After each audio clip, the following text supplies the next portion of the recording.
Bienvenue sur notre page. Aujourd'hui, nous allons parler des 7 cultures les plus rentables en Afrique et au monde entier. Mais si vous êtes nouveau sur notre chaîne, n'oubliez pas de vous abonner et de liker la vidéo. On y va. Premièrement, nous avons le piment. Le piment, l'un des épices les plus consommées au monde, notamment en Afrique et en Asie, est une culture très rentable et très facile à cultiver. Et il est plus rentable si vous arrivez à le transformer ou à vendre à l'extérieur, notamment vers l'Asie. Elle est très facile à cultiver comme nous vous le disons. Elle peut être transformée en pâte de piment, en huile de piment ou simplement sous forme d'épices à la cuisine. Et peut être commercialisée dans les supermarchés, dans les marchés publics. Tout ça, ça marche. Mais nous vous conseillons d'avoir des clients ou d'avoir un moyen de transformation avant de lancer une production, car elle demeure une culture très périssable, quelle que soit la variété. Mais c'est très bon. En deuxième partie, nous allons parler de la tomate. Nous vous rappelons qu'avant de lancer une production de tomate, rassurez-vous d'avoir des moyens de transformation, de commercialisation ou de conservation, car elle est très périssante, elle périt très vite au champ. Et rassurez-vous d'avoir des clients à temps aussi, car elle est très périssante comme nous vous le disons. Mais elle demeure un fruit très consommé au monde quotidiennement et vous pouvez opter pour irrigation goutte à goutte ou autre culture comme la culture sous serre. Mais nous vous rappelons qu'elle est très juteuse. En troisième position, nous avons le manioc. Le manioc est un tubercule très consommé en Afrique et un peu partout dans le monde.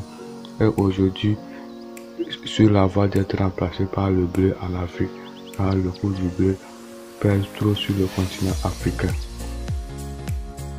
En quatrième position, nous allons parler de la culture du riz. Le riz est un céréale consommé partout dans le monde, que ce soit en Afrique, en Amérique, en Asie, en Europe. C'est une culture qui est consommée par tous les peuples du monde entier. Mais en Afrique, a du mal à être pratiquée par manque de moyens, qui fait dépenser l'État africain des milliards de francs par année. Et le cinquième, c'est le soja. Le soja a eu un essor dans les dernières années, car on a trouvé son utilité dans plusieurs domaines et demeure une culture très rentable que tout le monde peut pratiquer et très facile à pratiquer. Elle peut être en format de soja et bien d'autres. Et si vous avez la chance d'avoir une opportunité d'exportation à l'extérieur, vos bénéfices apporteront plus. Donc nous vous invitons, que vous soyez jeune ou âgé, à essayer dans cette culture et vous ne regretterez pas. Le soja demeure une culture d'avenir comme tout le monde.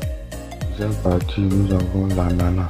L'ananas est une plante très rentable, que ce soit transformée ou non transformée.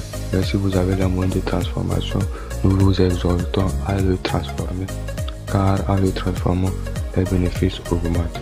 Et nous vous invitons à lancer un investissement dans la culture de l'ananas par sa qualité de son jus et son utilisation dans plusieurs domaines alimentaires, à savoir dans les restaurations, dans les boissons et autres.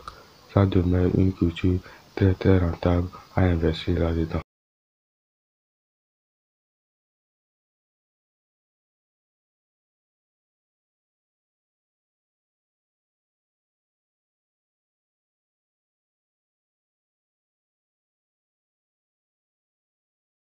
En septième partie, nous avons le gombo. Le gombo, une culture d'un cycle de 45 jours. Nous vous invitons massivement à lancer un investissement dans le gombo, car c'est une culture très rentable. Et c'est fini pour aujourd'hui. Nous vous remercions d'avoir visionné. Abonnez-vous et likez. Merci.